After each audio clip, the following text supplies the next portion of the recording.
Now we're going to start with Chapter 6, the theory and estimation of production. We're going to shift gears from looking at the consumer side of the market, so looking at demand, to now turning to the supply side of the market. And before we look at the costs that individual firms face when they're trying to decide, their level of production, we have to take a step back before that and look at the theory of production. So how firms actually go about turning the inputs, these raw materials, into final products that they sell to consumers. We're going to begin by looking at the production function. So how do firms actually turn their inputs into outputs, or the final product that they sell? And we're going to split the time period of production into two periods. So it's going to be either the short run or the long run. So we'll start out by looking at a short run analysis of the total, the average, and the marginal products. So we'll see how firms are producing and what, increasing one resource, how that's going to impact, their total level of production. Then we'll switch gears and look at the long run production function. So when firms are able to change all of their inputs, all the things that they can control, what do changes then matter for, the total production? From there, we'll look at the estimation of the production function. So we'll actually do a little bit of math, nothing too in depth. And finally, we'll end by the importance of the production functions and managerial decision making. So actually applying what we've learned and seeing how that can help us out there making decisions in the future in the real world. So before we can do analysis of cost, we have to understand the production function. So the production function is a statement of the relationship between a firm's resources, which, remember, they're scarce resources, they have a hard budget constraint, these are their inputs, and the output that results from the use of these resources.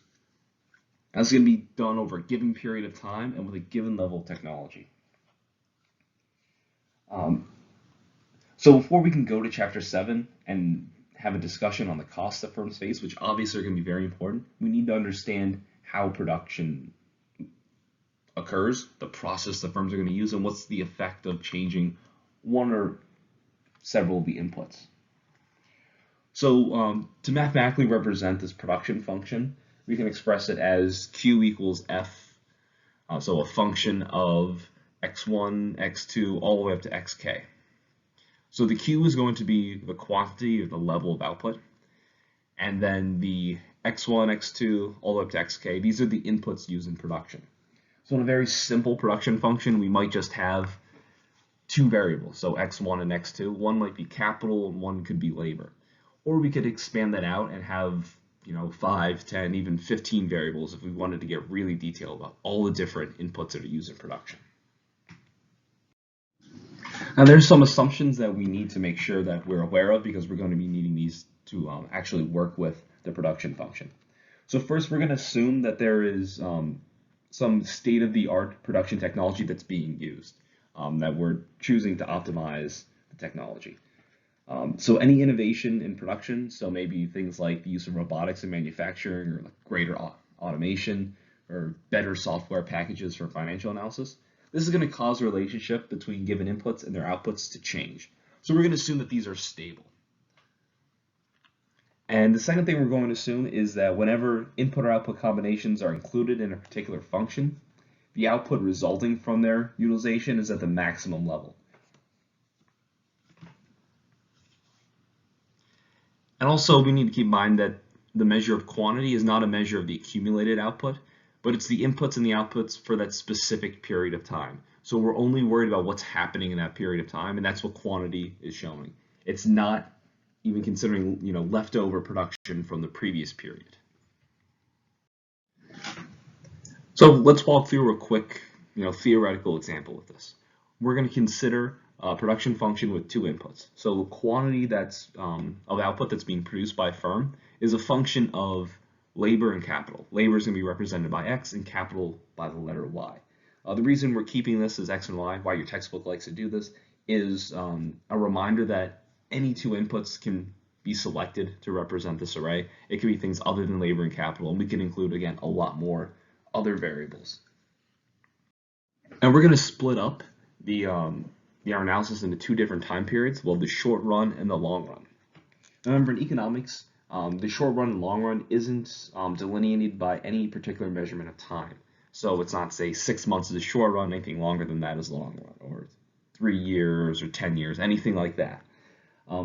So basically what the short run and the long run refer to, and anytime in this class we deal with the short run and long run, it's going to be dependent on when a firm can vary the amount of inputs in the production process. So in the short run, so our short run production function shows the maximum quantity of a good or service, so the better products, that can be produced by a set of inputs, assuming that at least one of the inputs remains unchanged.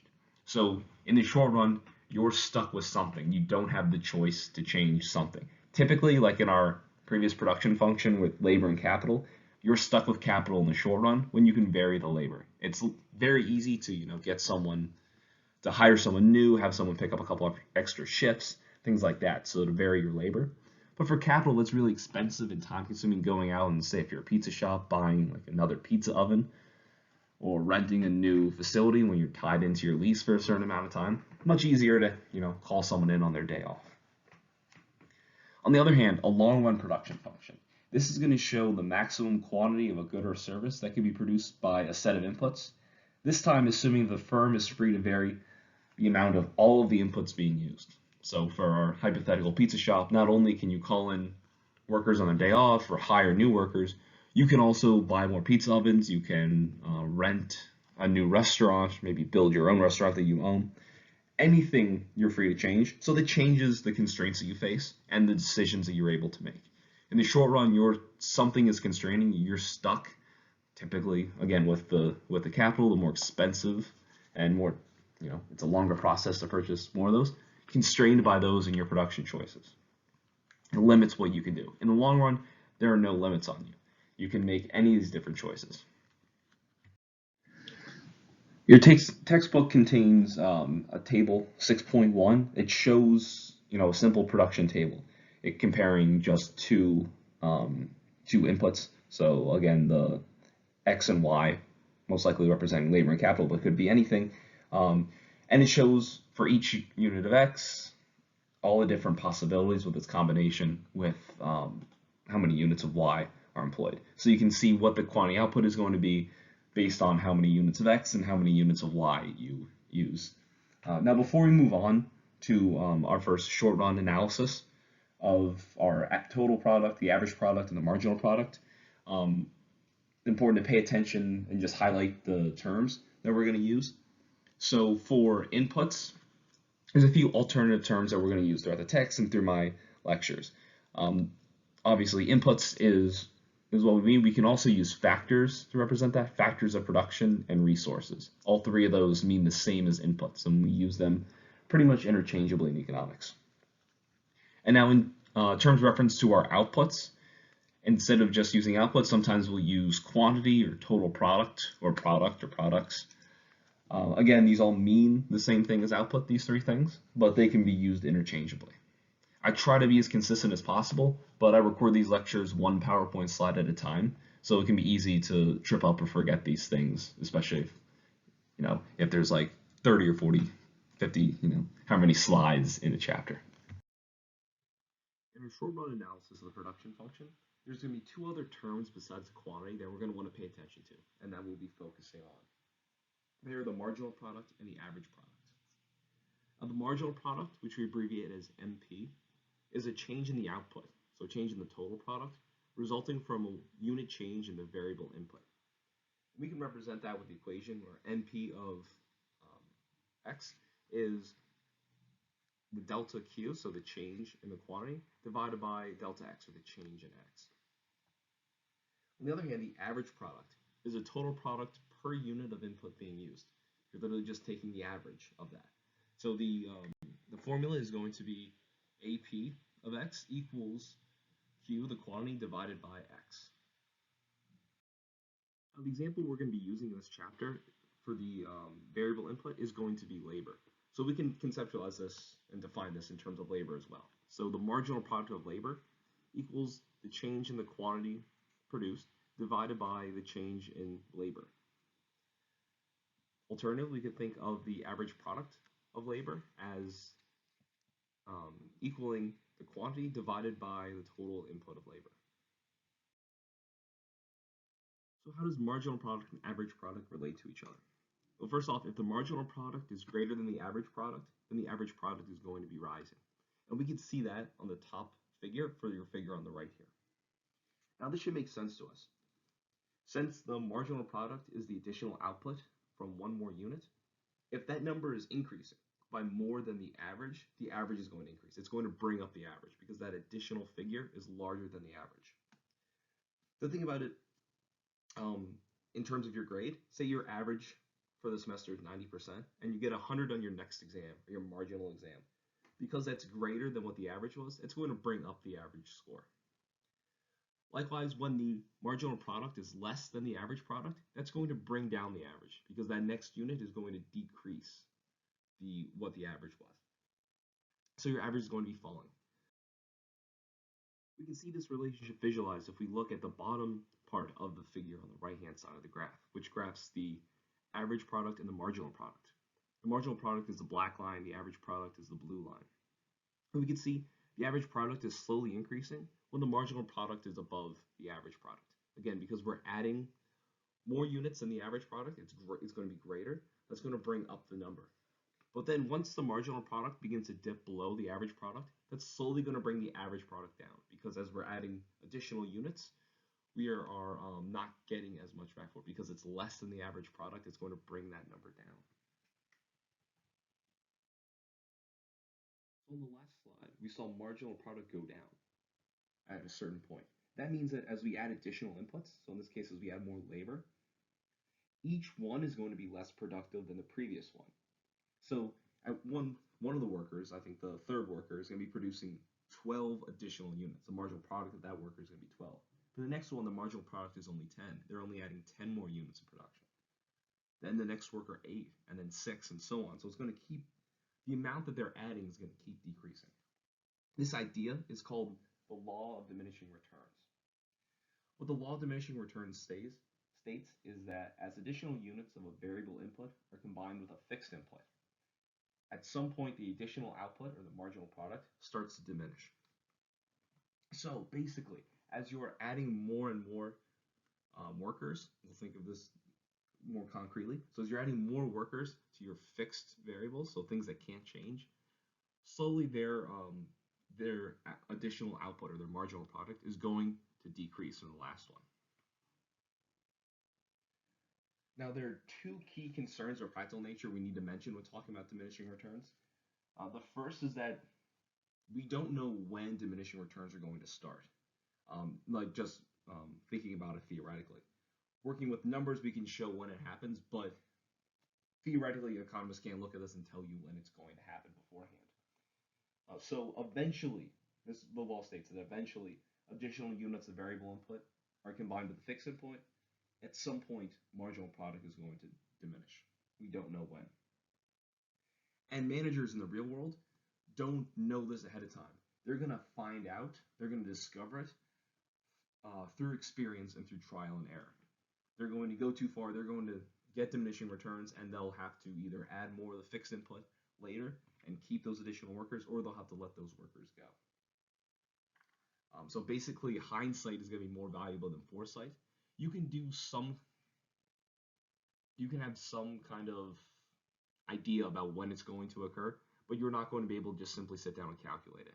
You can do your best to, have as many facts and figures about your production ahead of time as you can, but you're not going to know until you actually hit the diminishing marginal returns. And second, when economists first stated this law, when we talk about this law, we made some restrictive assumptions. Most of these models that we talk about are going to have some assumptions that abstract away from the real world because we have to simplify some things or it'll be too unwieldy to actually work with. This is a simple heuristic to help us understand what's going on. Now, one of the things that we assume is that all the inputs we add in the production process have the same productivity. For some things, this will make sense. If you're talking about, like hammers, that makes sense that all the hammers you add are going to be the same if you buy them from the same place. But if you think about it in the real life, this isn't going to hold for labor, for the actual workers you hire. You could add some great worker that beats the diminishing returns. That even though a company should be experiencing diminishing returns at that point, maybe they already were. They bring in someone who's so talented or so hardworking or whatever, it doesn't matter. This example might be bad because It's NFL playoffs are just about to start as I'm recording this, but the LA Rams added Odell Beckham Jr. He may experience, or they may experience diminishing returns from bringing him on because there's so much talent on that team already. There's so many, they have amazing wide receivers already, but he might be so talented that they're able to beat the diminishing returns, even though a normal wide receiver would show diminishing returns. He may not because of his talent. So companies don't know ahead of time if that's going to happen. They're going to experience that because there's such wide variation in the skill of labor. So again, this is very difficult. It's not going to constantly hold in such a simple way like we see in this graph, but it's a good way to think about what's going to happen. And eventually, no matter what, firms will hit diminishing returns in the short run. So we can break the short run of production into 3 stages. So in our first stage, that's going to be from where 0 units of the variable input are being used to where the average product is maximized. Remember, the average product is going to be maximized where the marginal product equals the average product. So if we're looking at the curves, that's where those 2 curves are going to cross each other. Now stage 2 is going to be from the maximum average product to where marginal product equals 0. And again, on the graph, that's going to be where the marginal product curve crosses the 0 marginal production or average production line. And stage 3 is beyond where marginal product equals 0. So it's clear to us why stage 3 is going to be irrational.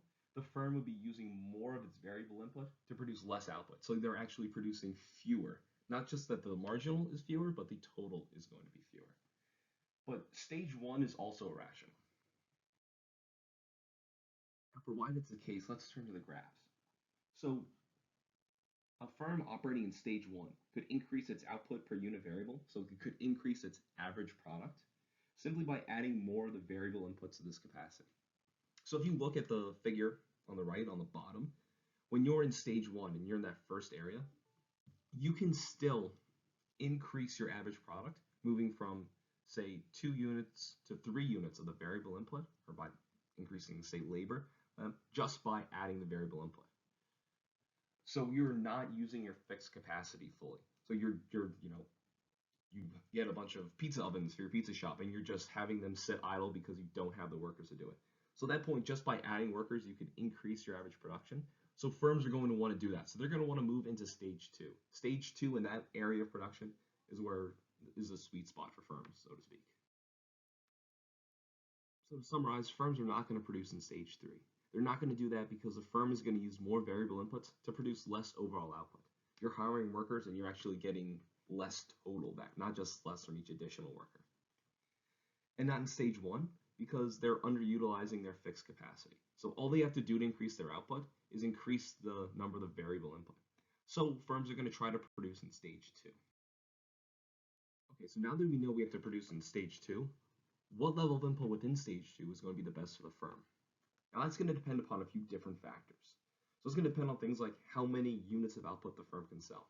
It's going to depend on things like the price of the product. Like what are the monetary costs of employing people, actually hiring employees? And finally, what is the variable cost specifically that we're looking at? Now, to be able to work through this and figure out where we're actually producing within stage 2, we're going to need to add a few more measures to what we've been talking about so far. The first measure we're going to add is the firm's total revenue product. The total revenue product is the market value of a firm's output, and we find this by multiplying the total product by the market price. So the TRP, or total revenue product, equals Q times P. Is the quantity of units that are being sold of whatever product we're working with times the price of that product. Of course, because we use the total revenue product, we're going to have to calculate the marginal revenue product. The marginal revenue product is a change in the firm's total revenue product that results from a unit change in the number of inputs used. So we can calculate that by taking the marginal product multiplied by the price of each unit of the product that we're selling. Or we could find it by taking the change in the total revenue product divided by the change in inputs X. And we're also going to have to care about labor costs. So first we'll look at the total labor cost, or the TLC. That's going to be the total cost of using labor, which is one of the variable inputs. And again, the variable input that we'll be working with the most. And we can calculate that by multiplying the wage rate, W, by the number of labor inputs employed, or number of workers. We'll also need the marginal labor cost. So the marginal labor cost is the change in the total labor cost that results from a unit change in the number of employees used. So the MLC is going to equal the wage rate, what you're paying that next employee. All right, now the demand for labor in this chapter is derived demand that we talked about earlier. So the labor is only necessary, it's only demanded by the firm because there's demand for the final product. So we're going to need to keep that relationship in the back of our minds in this portion of the chapter.